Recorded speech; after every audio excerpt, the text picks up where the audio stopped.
Welcome back to Stories That Change Us. I'm your host, and today we're diving deep into a story that will challenge everything you think you know about power, privilege, and the possibility of redemption. This is the story of Marcus Sterling, a billionaire whose empire was built on ambition, but whose soul was nearly destroyed by his own prejudice. Before we begin, if stories of transformation and second chances inspire you, hit that subscribe button, give us a thumbs up, and let me know in the comments what you think about the power of redemption. Your engagement helps us bring you more powerful stories like this one. Marcus Sterling wasn't born into wealth.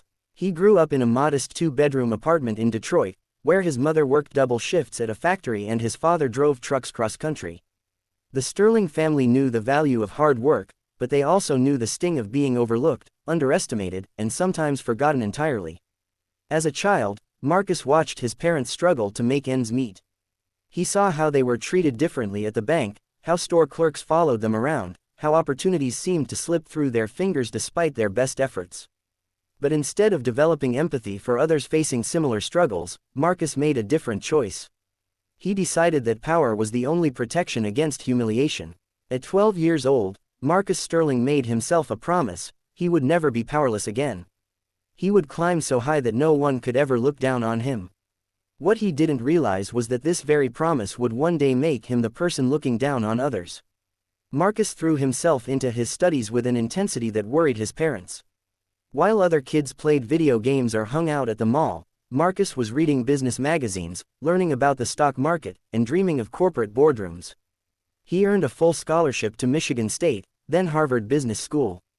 Every achievement was a step further away from that small apartment in Detroit, but also a step further away from the compassion his parents had tried to instill in him.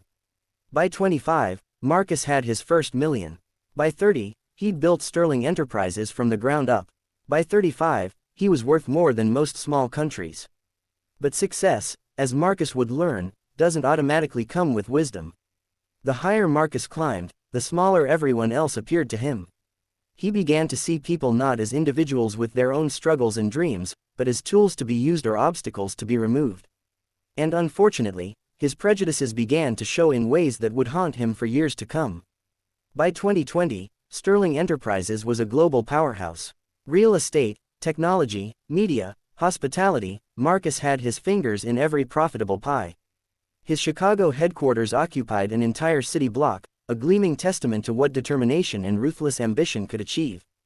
But empires built on ego are often built on the backs of others. Marcus had developed a reputation in business circles: brilliant, yes, but also cold, calculating, and unfortunately, discriminatory in ways that he either didn't recognize or didn't care to address. His executive team was a mirror image of himself: wealthy, white, male, and increasingly disconnected from the diverse world outside their glass towers. They made decisions that affected millions of lives while sitting in rooms where those lives were never truly represented. It was in this environment of unchecked power and unconscious bias that Marcus Sterling would make the mistake that would change everything. A mistake that involved a brilliant woman named Amara Johnson, a woman whose only crime was being exceptional while black in a world that wasn't ready to see her excellence. Dr. Amara Johnson was everything Marcus Sterling claimed to value in an employee, and everything he unconsciously feared in a competitor.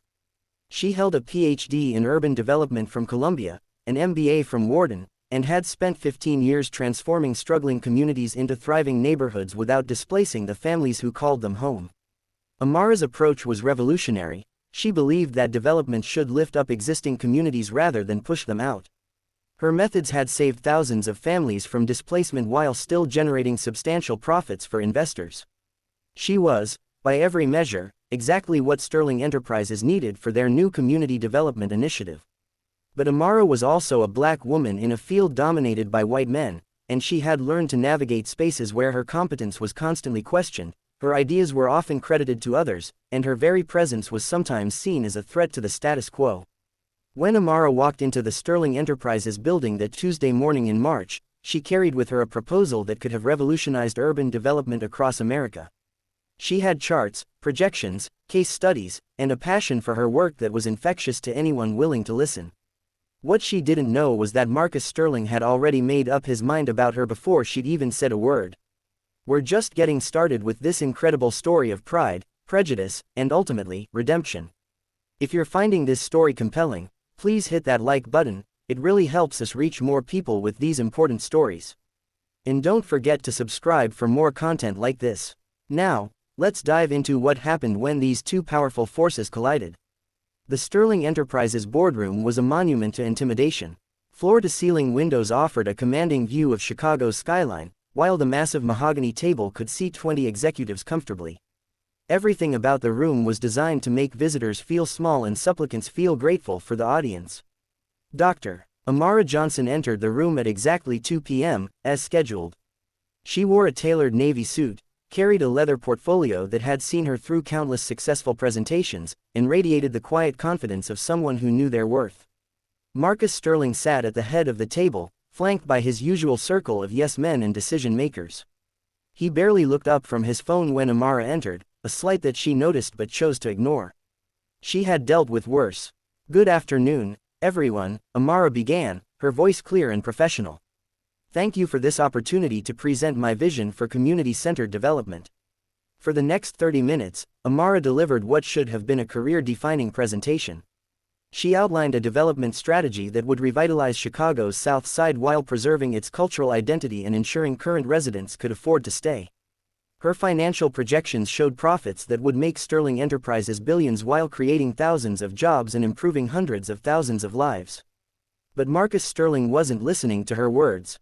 He was making assumptions based on her appearance, her background, and his own unconscious biases that told him someone like her couldn't possibly understand business at his level. When Amara finished her presentation, the room fell silent. Several board members looked impressed, others were taking notes, and a few were already calculating the potential returns on investment. It should have been a moment of triumph. Instead, Marcus Sterling leaned back in his chair and delivered a response that would echo through both of their lives for years to come. "Ms. Johnson," he began, deliberately mispronouncing her title despite her clear introduction as Dr. Johnson. "This is all very idealistic. But I'm not sure you understand how real business works." The room grew uncomfortable. Amara felt her jaw tighten, but she maintained her composure. "I'm sorry, Mr. Sterling, but could you be more specific about your concerns? I believe my 15 years of successful projects and the financial projections I've shared demonstrate a clear understanding of both the social and business implications." Marcus's response was swift and cutting. "Look, I'm sure this community organizing stuff works great for small-time operations, but Sterling Enterprises operates on a different level. We need someone who understands real development, not someone who's more concerned with being politically correct than making money." The silence that followed was deafening. Every person in that room knew they had just witnessed something ugly, something that crossed the line from business disagreement into personal attack. But no one spoke up. Amara stood slowly, gathering her materials with steady hands despite the fury building inside her. "Mr. Sterling," she said, her voice deadly calm, "my community organizing stuff has generated over $2 billion in development while improving the lives of over 100,000 families. Perhaps the issue isn't my understanding of business, but your understanding of what real success looks like." Amara Johnson walked out of the Sterling Enterprises building that day with her head held high, but her heart was breaking. Not because of the lost opportunity, she had faced rejection before and would face it again. Her heart was breaking because she had hoped for better from someone with Marcus Sterling's reputation and resources. She sat in her car for 10 minutes before starting the engine, allowing herself those few moments to feel the full weight of what had just happened. Then she dried her eyes, started her car, and drove home to her family, where she would spend the evening helping her daughter with homework and listening to her son practice piano. Meanwhile, back in the boardroom, an uncomfortable silence had settled over the Sterling Enterprises executives. Several board members exchanged glances, but no one was willing to challenge their CEO directly. The meeting moved on to other business, but the tension lingered. That night, Marcus Sterling went home to his penthouse apartment, poured himself a glass of 30-year-old scotch, and tried to forget about the day's meeting. He told himself he had made the right business decision. He convinced himself that his concerns about Amara's approach were purely professional. But deep down, in a place he wasn't ready to examine, Marcus Sterling knew he had done something wrong. The knowledge sat in his chest like a stone, heavy and uncomfortable, but he pushed it down and focused on other things. What Marcus Sterling didn't know was that Dr. Amara Johnson was not just any developer. She was respected throughout the industry, known for her integrity, her results, and her collaborative approach. Word of what had happened in that boardroom began to spread through professional networks. It started small, a conversation between colleagues at a conference, a mention in a professional group chat, a story shared over dinner. But in an industry where reputation is everything, small stories can have big consequences. Within weeks, Sterling Enterprises began to notice subtle changes. Proposals from minority-owned firms dried up. Several high-profile partnerships began to cool. Community leaders who had previously been open to Sterling projects became suddenly unavailable for meetings. Marcus, insulated by his wealth and his echo chamber of similar-minded executives, didn't immediately connect these changes to his treatment of Amara. He attributed the challenges to market conditions, economic uncertainty, anything but his own actions. But the universe, it seems, has a way of teaching lessons to those who refuse to learn them voluntarily. And Marcus Sterling was about to receive an education that would cost him everything he thought he valued, while teaching him what actually mattered. We're halfway through this powerful story of consequences and redemption. If this story is resonating with you, please let me know in the comments below. Have you ever witnessed or experienced discrimination in the workplace? How do you think people can change and grow from their mistakes? Your thoughts and engagement help shape these stories and reach more people who need to hear them. 6 months after the boardroom incident, Marcus Sterling's world began to unravel in ways he never could have anticipated. It started with a phone call from his head of legal affairs, a call that would change everything. "Marcus, we have a problem," came the voice of Rebecca Chen, Sterling Enterprises' top attorney. "The Department of Justice is launching an investigation into our hiring and contracting practices. They're specifically looking at discrimination in our community development division." The investigation had been triggered by a pattern of complaints, but the catalyst was a detailed report submitted by someone with intimate knowledge of Sterling's practices, someone who had documented not just the Amara Johnson incident, but a troubling pattern of similar behaviors over the years. As federal investigators dug deeper, they uncovered a disturbing picture. Sterling Enterprises, despite its public statements about diversity and inclusion, had consistently passed over qualified minority candidates and contractors. The Amara Johnson incident wasn't an anomaly, it was part of a pattern. Marcus found himself facing not just legal consequences, but public scrutiny unlike anything he had experienced.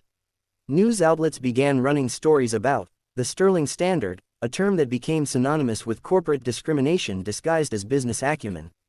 The story broke on a Tuesday morning, and by Tuesday evening, Marcus Sterling's name was trending on social media for all the wrong reasons. The hashtag Sterling Standard became a rallying cry for people sharing their own experiences with workplace discrimination.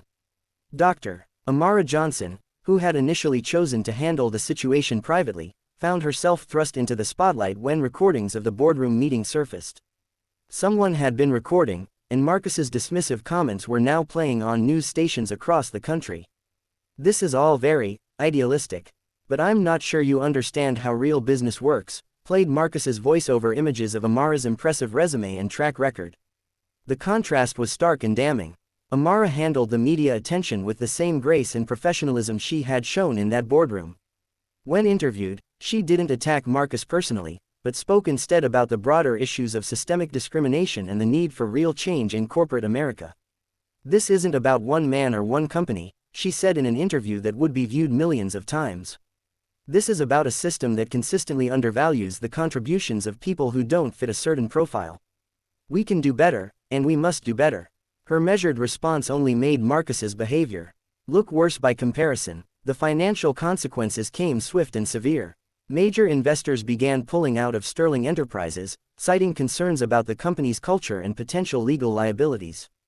Stock prices plummeted. Government contracts were suspended pending the outcome of the investigation. But the most devastating blow came from an unexpected source, Marcus's own employees. A group of Sterling Enterprises workers, led by several executives who had witnessed the Amara Johnson incident, organized a public letter calling for Marcus to step down. "We cannot continue to work for a company that claims to value excellence while systematically excluding excellence based on race and gender," the letter read. "We call on Marcus Sterling to take responsibility for his actions and step aside so that Sterling Enterprises can become the company it claims to be." Within a year, Sterling Enterprises had lost 60% of its value. Marcus was forced to step down as CEO, though he retained ownership of his shares. The empire he had built over 2 decades was crumbling, and for the first time in his adult life, Marcus Sterling was forced to confront the possibility that he might lose everything. But losing his empire, as devastating as it was, would turn out to be the least of his problems. The real reckoning was just beginning, and it would happen not in boardrooms or courtrooms, but in the quiet moments when Marcus Sterling was finally forced to face himself. This story is about to take a crucial turn, the moment when destruction becomes the foundation for reconstruction. If you're invested in seeing how this story unfolds, make sure you're subscribed so you don't miss the conclusion. And please, share your thoughts in the comments. Do you believe people can truly change? What would it take for someone like Marcus to earn redemption? Marcus Sterling sat alone in his penthouse apartment on a cold December evening, surrounded by the trappings of success that no longer brought him any satisfaction. The Chicago skyline stretched out before him, but for the first time in decades, he wasn't seeing it as a kingdom to conquer, he was seeing it as a community he had failed. The legal battles were ongoing, the financial losses were mounting, and the public humiliation was complete. But none of that compared to the weight of a realization that had been building for months: he had become everything he had once feared others would think of him. In trying so hard to never be powerless again, Marcus had become the person who made others feel powerless. In his desperate attempt to never be looked down upon, he had spent years looking down on others. That night, Marcus Sterling did something he hadn't done since he was 12 years old. He cried, not tears of anger or frustration, but tears of genuine remorse for the pain he had caused and the person he had become. The next morning, Marcus did something that surprised everyone, including himself. He sat down at his computer and began to write. Not a press release crafted by lawyers, not a statement designed to minimize damage, but a personal letter to Dr. Amara Johnson. The letter took him 3 days to write. He threw away dozens of drafts, each one feeling inadequate to express what he was finally beginning to understand. When he finally sent it, the letter was simple, honest, and devastating in its vulnerability. Dr. Johnson, it began, I know I have no right to ask for your time or attention, but I need you to know that I am deeply, profoundly sorry. Not sorry that I got caught, not sorry for the consequences I'm facing, but sorry for the pain I caused you and sorry for the person I allowed myself to become. The letter went on to acknowledge, not just the boardroom incident, but the broader pattern of behavior it represented. Marcus didn't make excuses or ask for forgiveness, he simply took responsibility and committed to doing better. Dr. Amara Johnson received the letter on a Thursday morning. She read it twice, then set it aside and went about her day. She had received many apologies over the years, some sincere, some strategic, most somewhere in between. She had learned to judge apologies not by their words, but by the actions that followed them. 3 weeks later, she received another message from Marcus Sterling. Not a letter this time, but a news article. Marcus had quietly donated $50 million to a fund supporting minority-owned development firms. The donation came with no press release, no public announcement, no attempt to gain positive publicity. A month after that, another article. Marcus had stepped down from all his board positions and was using his remaining wealth to establish a foundation focused on addressing systemic discrimination in business. Again, no fanfare, no publicity campaign. It was then that Amara Johnson decided to respond. Her message was brief: Mr. Sterling, I appreciate your letter and I've been watching your actions. If you're serious about change, I'd like to suggest we meet. There's work to be done, and it's going to take all of us to do it. That meeting would be the beginning of one of the most unlikely partnerships in business history, a partnership that would not only rebuild Marcus Sterling's life, but transform how an entire industry thought about development, community, and success. And so we come to the end of our story, not with a perfect ending, but with a hopeful beginning. Marcus Sterling lost his empire, but found his humanity. He learned that true power doesn't come from being above others, but from lifting others up. And he discovered that redemption isn't something you achieve, it's something you practice, every day, for the rest of your life. The Sterling Foundation, co-directed by Marcus Sterling and Dr. Amara Johnson, has now funded over 200 minority-owned development projects across America. Marcus still works every day to understand and address his own biases, and he uses his story as a cautionary tale for other business leaders. This story reminds us that change is possible, but it requires more than good intentions, it requires honest self-reflection, genuine accountability, and sustained action. It shows us that our worst moments don't have to define us, but they should definitely change us. If this story moved you, please like this video and subscribe to our channel for more stories of transformation and hope. Share your thoughts in the comments. Have you seen real change in people? What does redemption look like to you? Remember, every story of change begins with someone deciding to be better than they were yesterday. What story will you write with your life? Until next time, keep believing in the power of second chances and the possibility of redemption.